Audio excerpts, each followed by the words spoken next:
Peace, peace. This is Fatal Pros. I'm doing a live reading of Salvation, Black People in Love by Bell Hooks. And I just can't put this book down. So I'm waiting to, pick up my wife, whatnot. May not get through this reading. But since I'm here and I'm reading, I might as well read aloud and share some of this with you. So this is the final chapter, chapter 11. If I don't get through this live reading, I'll do another version this tomorrow morning and finish up, and start from the beginning or whatnot. But this is chapter 11, loving justice. Redemptive love has always had a special meaning for African Americans. Historically, it was often thought of in terms of the boundless love of a divine will, powerful enough to enable the oppressed and exploited to find their way to freedom, to survive and to triumph. When Martin Luther King galvanized African Americans and no other leader had ever done before, calling us to love justice above all else, in such a way that we would be willing to give our lives to be free, he demanded that we move beyond the world of politics into a transcendent spiritual place of meaningful sacrifice. This call to sacrificial love was different from the notion of loving God as a balm soothing the hurts of unjust torture and suffering. It was different from the Christian notion of forgiving and loving one's enemies. It was a call to stand for justice and freedom with one's whole heart, body, mind, and spirit. How quickly generations of African Americans have forgotten this legacy. Luckily, a marvelous film series, Eyes on the Prize, lets current generations be a witness to this love. I stand in awe every time I see the footage of black folks ready to be beaten, to perhaps even lose their lives for justice. I stand in awe gazing at the white folks who stand by their side ready to die for justice.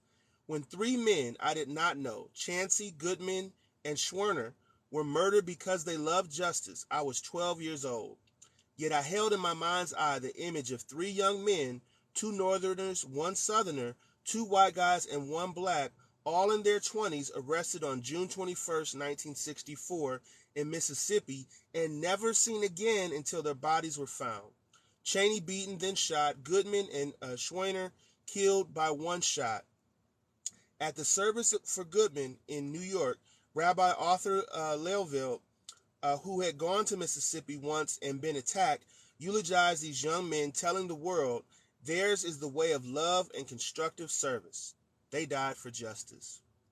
As a teenage girl growing up in a world that was swiftly moving from the racial apartheid I had known all my life, a separation that had erected a wall of hatred on the white side so intense it generated in us a white heat of fear toward a desegregated world, I understood the power of justice and the meaning of sacrifice. I wondered then, as I have wondered throughout my life, whether or not my love of justice, that inheritance handed down to me and to all of us by the sacrifices of anti-racist activists like Chaney, Goodman, and Schwerner, would give me the courage to offer my life to face death.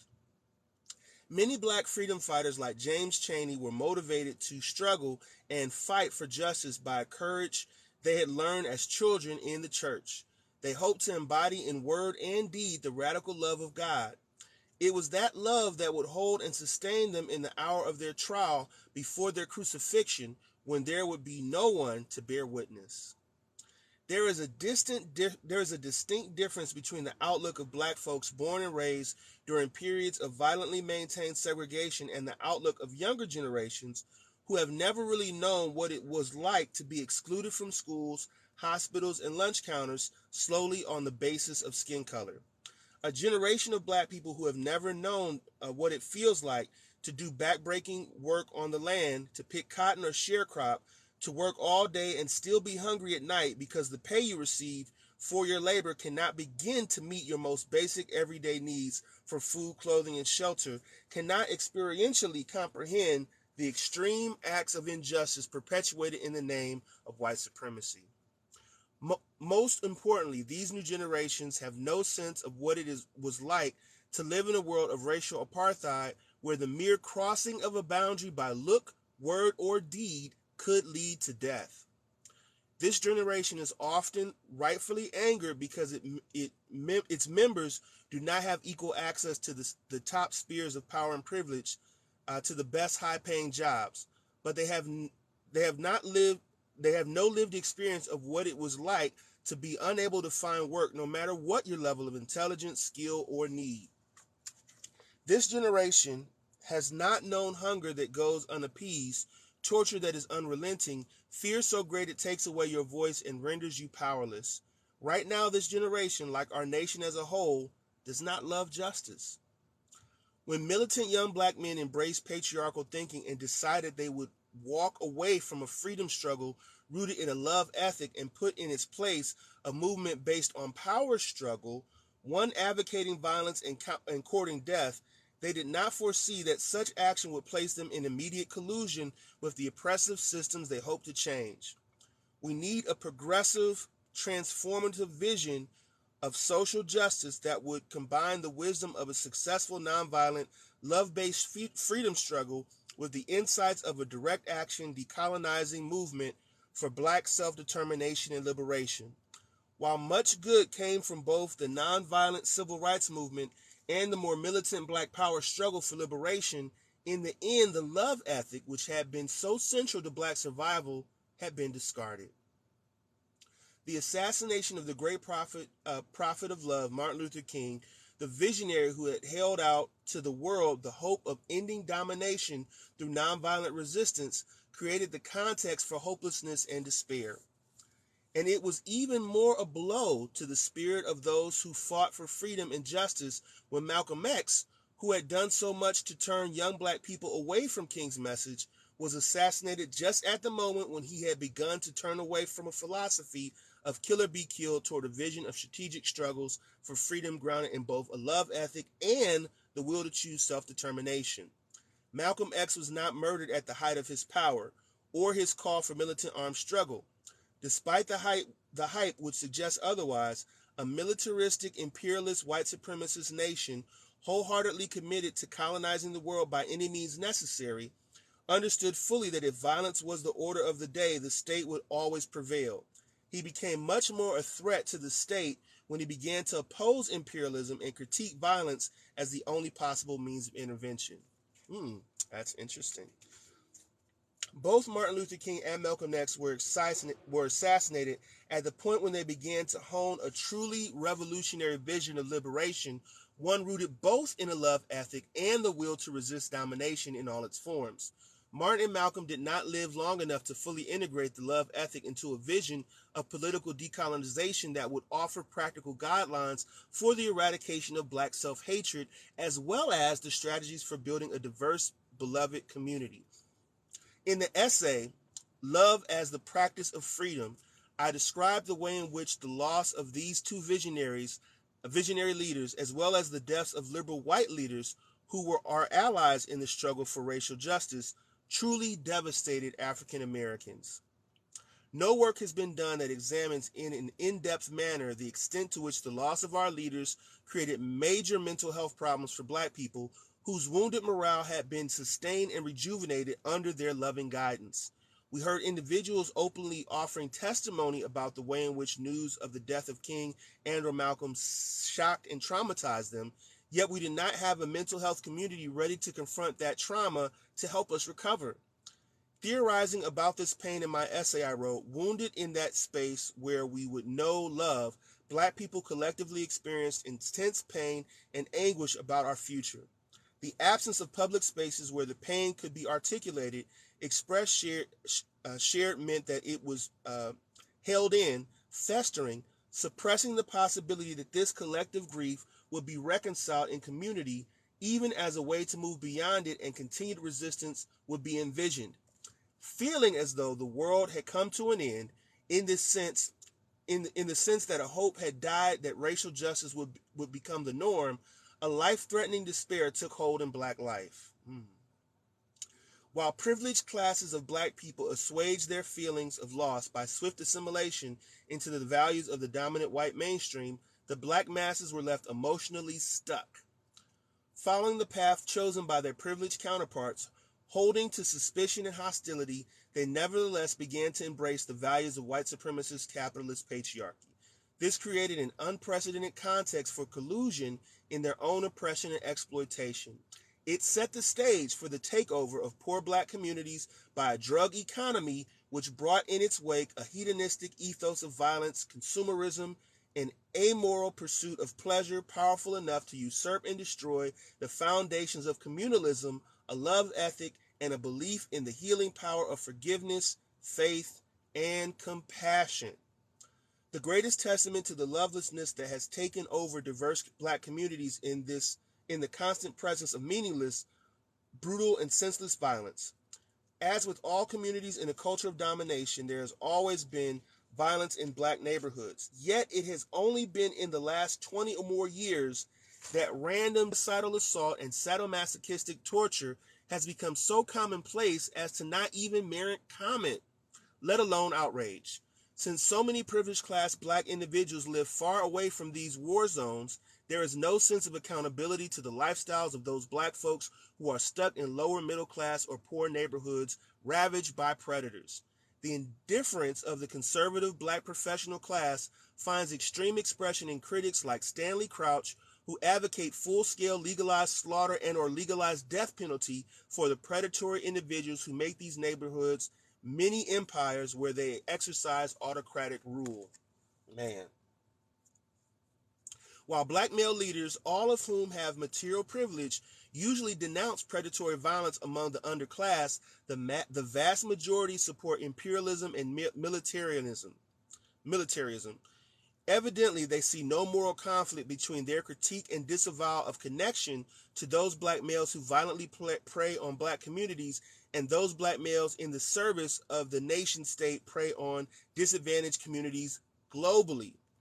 Nation of Islam leader Louis Farrakhan, brought to world fame by the white supremacist capitalist patriarchy press, has much in common with the white religious and political right. He supports militarism, capitalism, imperialism, and patriarchy. He dissents from their views only on the question of white supremacy. Man.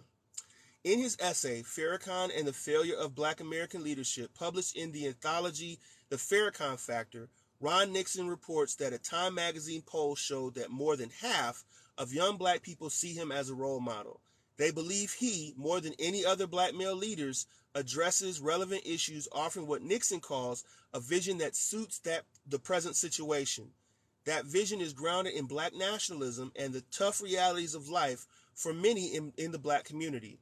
Yet, like the visions offered by traditional black civil rights leaders and conservatives, it is a vision that fails to address the critical need of the next generation of African Americans, hip-hop and otherwise, who will bear the brunt of the black community's continuing deterioration. The nation-state affirmed Farrakhan's leadership when the government supported the Million Man March he spearheaded. Any scholar who studies the mission statement and the speeches given at the march will find that the primary political content of the march rests in the unequivocal support of patriarchy, capitalism, militarism, and imperialism. Love was rarely mentioned either at the march or in commentary about the march. The failure to address the transformative power of love makes sense given the central focus on domination. As long as black leaders wrongly encourage black men and all black people to believe our collective wounds can be healed by the establishment of black patriarchal rule, we are doomed. For embracing patriarchy has different consequences for the black male who sits in a boardroom and the black man who must prove his masculinity on embattled ghetto streets or in the war zone of contemporary prisons. Just as black nationalist leaders ignore the reality of diversity in our lives, our racial mixing on the job and elsewhere, and socialize black folks to embrace a narrow-minded racial separatism, more and more Afrocentric utopian fantasies are spun in literature and in popular culture commodities which perpetuate the idea that all whites are the enemy. For some time now, this has led individual black people to act as though white folks can never be our allies in struggle, can never be anti-racist. Of course, embracing this wrong-minded way of thinking leads individual black folks to reject white allies in struggle who are able to assist us in dismantling white supremacy. A prime example of the way this thinking is detrimental occurs in school systems all around the nation. Black children in educational systems where they are taught by white teachers falsely assume that they are engaging in some meaningful act of resistance when they refuse information teachers offer, when they mock, ridicule, and in some cases terrorize their teachers. Yet it is obvious who suffers the consequences of the failure to engage in an effective learning environment. When black parents teach their children to reject all forms of knowledge coming from a white source, they betray their interests. Not only do they encourage a narrow-minded approach to human interaction in a diverse world, they ensure that their children will be ill-prepared for employment in that world. While we are right as black citizens to challenge and critique white supremacist biases in education, it does not serve the interests of black students to convince them that they have nothing to learn from anyone who is white. This cynicism about the capacity of white people to support anti-racist struggle is a cruel mockery of the history of civil rights. It denies the incredible gift offered us by anti-racist white people who have sacrificed time, safety, prestige, and in some cases their lives in the struggle to end white supremacy. To a grave extent, contemporary demonization of all white people by individual black leaders is psychoanalytically an inversion of racialized self-hatred. The evidence supporting this fact lies with the fate of many militant black leaders like Huey Newton and Eldridge Cleaver, who showed by their confused allegiances that they had not fully decolonized their minds.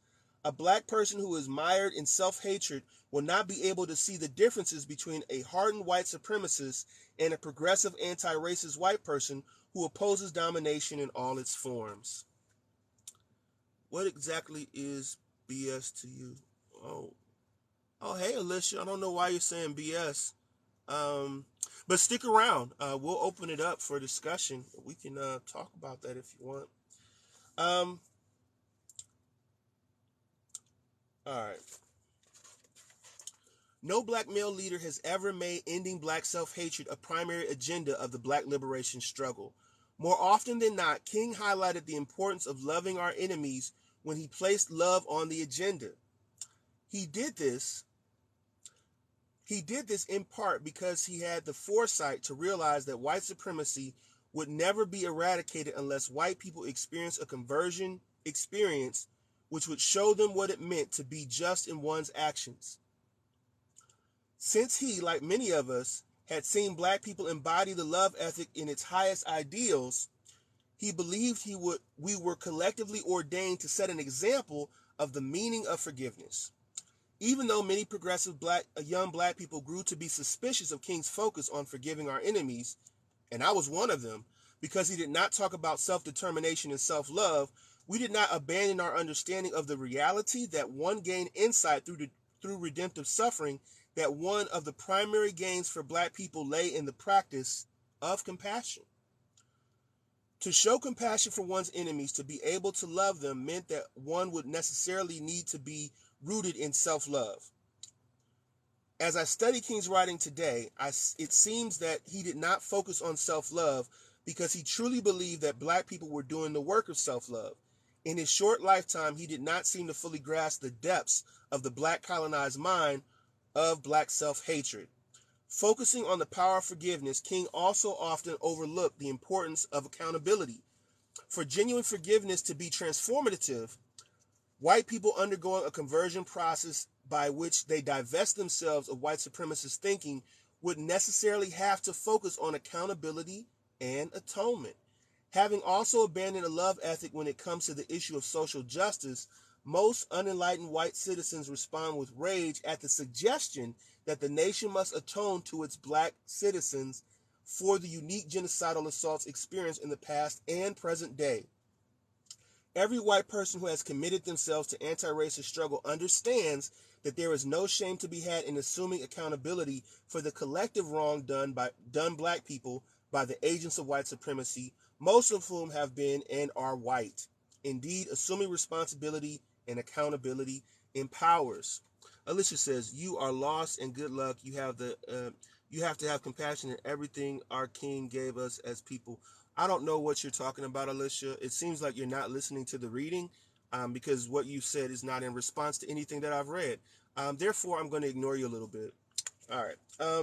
When popular New Age guru Marianne Williamson wrote the insightful book, The Healing of America, urging the citizens of this nation to atone for the wrongs of white supremacy, it did not receive the widespread acclaim given all her other works. Uniting the spiritual with the political in this work, Williamson calls for a return to a love ethic that would re-inspire all our nation's citizens to be concerned, um, to be concerned. I'm going to start that over. When popular New Age guru Marianne Williamson wrote the insightful book, The Healing of America, urging the citizens of this nation to atone for the wrongs of white supremacy, it did not receive the widespread acclaim given all her other works. Uniting the spiritual with the political in this work, Williamson calls for a return to a love ethic that would re-inspire all our nation's citizens to be concerned with ending racism and all other forms of domination. Persuasively arguing this point, she shares, there are those who would point to blacks who have behaved criminally or dysfunctionally and try to use that as a justification for not performing our ethical duty towards the African American community. Or conversely, one can point to black stars who have triumphed and try to claim that because they have made it big in America, that proves there's no real problem. But neither argument is valid. Every group of people has its shadow element, and every group of people has its geniuses. Neither is an excuse for failing to do what needs to be done. Drawing on the work of Martin Luther King throughout her book, Williamson echoes that a love ethic is the only foundation for transformative renewal of ourselves and our nation. Progressive visionary leaders have always known that any action which liberates and renews oppressed and exploited black people strengthens the nation as a whole. Not only do these actions provide a model for ending racism, they provide strategies for the overall healing of America. By focusing solely on the negative examples of nihilistic, corrupt, predatory black gangsters, white conservatives hope to strip black people of the legacy which made us a moral vanguard. By focusing more on the personal flaws of leaders both past and present, this same group effectively deflects attention from the wisdom teachings these leaders provided that would enable us to care for the souls of black folks and the nation as a whole. More and more, a cynical perspective abounds, which perpetuates the notion that there is a dearth of black leadership, that black people lack redemptive guidelines for the saving of our souls and our diverse black communities. This is all false. Visionary black leaders abound in our society, many of them are women. Patriarchal thinking blocks recognition of the power of female wisdom and our words. Contemporary black women leaders know that we can only heal the crisis in our diverse black communities by returning to a love ethic which stands in opposition to all forms of domination, including white supremacy and sexism. Before us, visionary black thinkers, many of them women, have prepared a feast, one that can heal our souls. All things are ready. Black folks have only to come. It will be pure tragedy if sexist thinking combined with internalized racism keeps individuals from partaking of all the wise teachings that offer us a path to healing and salvation. It is no accident that just a visionary anti-sexist black women were finding a voice and making that voice heard, that the dominant culture renewed its focus on patriarchal masculinity. White supremacist, capitalist, patriarchal leaders know who benefits most from the disrespect and devaluation of black female wisdom. Unlike the male leaders of the past who shaped the direction of the black liberation struggle, anti-sexist thinkers, female and male, know that we must live what we preach, embodying in our habits of being the liberation we claim to for our collective body politic. He says it's hard to listen when you can't be quiet. I love it. I have not had the rights to go. Alicia, just chill out for a little bit and pay attention. It's okay. This is a discussion about black people in love. This is the book Salvation, so it's not going to be from an all women standpoint. But I think there's much to learn, from all women. but it is from through the lens of black people. So you have to understand and respect that, as that's the nature of this book. Um, were our black leaders in the past and or present fundamentally anti-patriarchal, black people would be in a different place today. We would be celebrating the oppositional spirit of solidarity and equality, communalism, and love of justice that has been our legacy. That legacy has not been forgotten. Unrecognized visionaries stand ready to pass the torch and rekindle the flame of liberation struggle rooted in a love ethic. Money alone will never heal the wounds of Black America.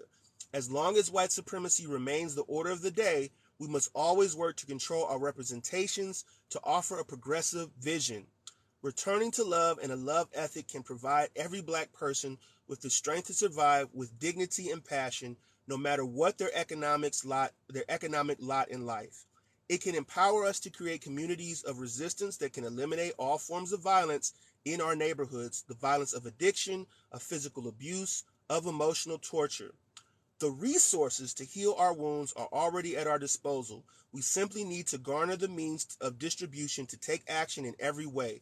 Simple things like ceasing to watch television, refusing mindless consumption, engaging in positive thinking, learning how to read and write, and learning how to think critically are among the myriad ways we can practice love in action. A redemptive love that can heal wounded spirits. Martin Luther King offered a visionary insight when he stated, "Our goal is to create a beloved community, and this will require a qualitative change in our souls as well as a quantitative change in our lives." The individuals who are a part of that beloved community are already in our lives. We do not need to search for them. We can start right where we are. We begin a journey with love, and love will always bring us back to where we started. Making the choice to love can lead our wounded spirits and our body politic. It is the deepest revolution, the turning away from the world as we know it toward the world we must make if we are to be one with the planet, one healing heart, giving and sustaining life. Love is our hope and our salvation. I just read to you Salvation, Black People in Love by Bell Hooks. This was chapter 11, the final chapter, Loving Justice. I cannot believe I did not expect to finish this book today, but it just prompted me to just keep going. And that's what a good book does. Once you get into it, you really can't stop reading it. You know what I mean? You just got to finish. And that's kind of how I felt, especially once I got into the discussion about masculinity and all of those things. So, the illustrious Nova, that was beautiful. Yes, it was. I'm so glad that I held on to this book. I held on to this book for 20 years. I got it when it first came out, but I didn't read it because I really wasn't in the place to receive it. And I wish I had have read it 20 years ago. It would have changed the course of my life. But I believe everything happens for a reason, even if that reason is not seen. And so I'm reading it to you now and sharing it with all of you. So I hope that it blessed you. I am going to probably open it up and just do a general discussion. Once I get all of these YouTube videos up, I will, I'll have a general discussion where we can just talk about it.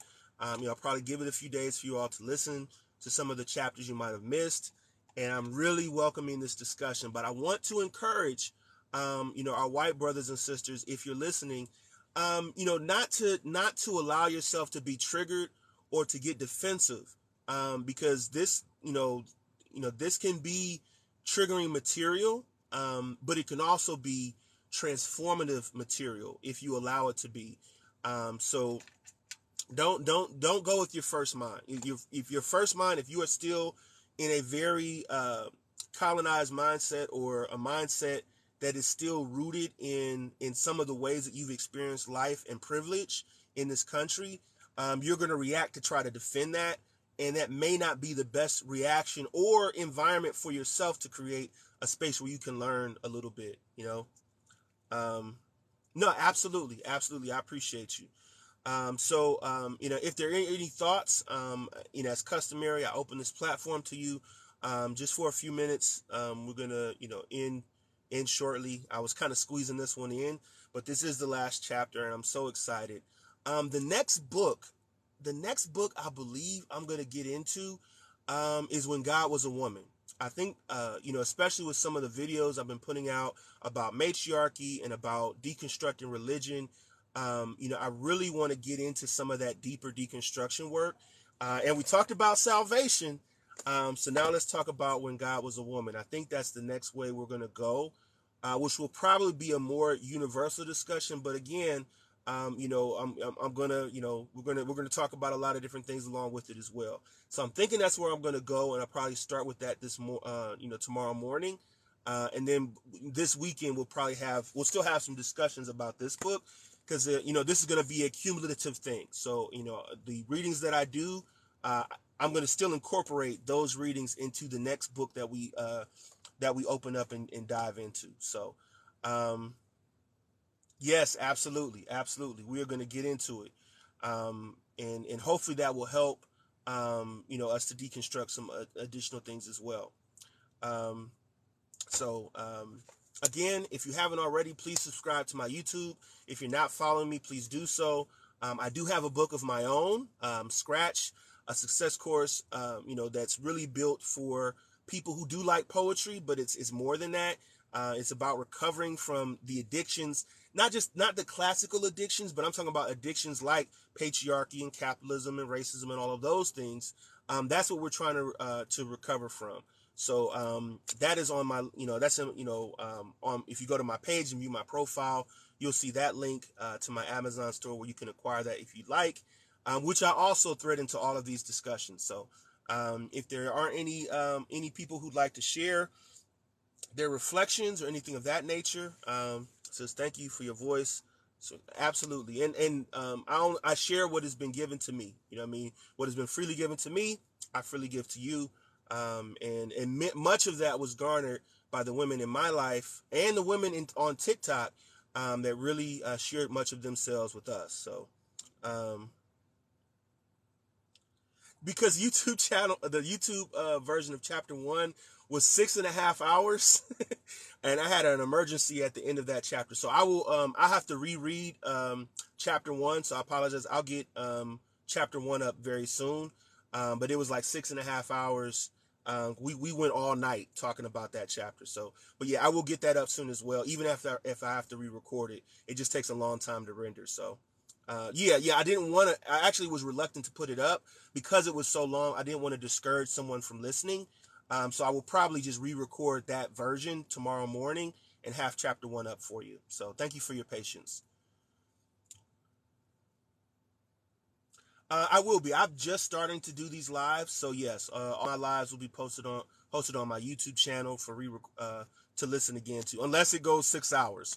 And I'm glad that it went because there was a lot of personal stuff that people shared on that first live that I don't know. I wasn't really comfortable putting out there. We got really deep on that one, but yeah, these lives will be on my YouTube. Yeah, absolutely, absolutely. Yeah, I'll try to keep it from an hour to 90 minutes. So. All right, and I'm so glad you found me. Yeah, thank you so much. So I'm gonna go ahead and end this live. Thank you so much for sharing, and we'll be posting more videos about this to come. And do subscribe to my YouTube. I'll start rendering and getting those up tonight. All right, thank you so much. You be safe, and we will talk to you soon.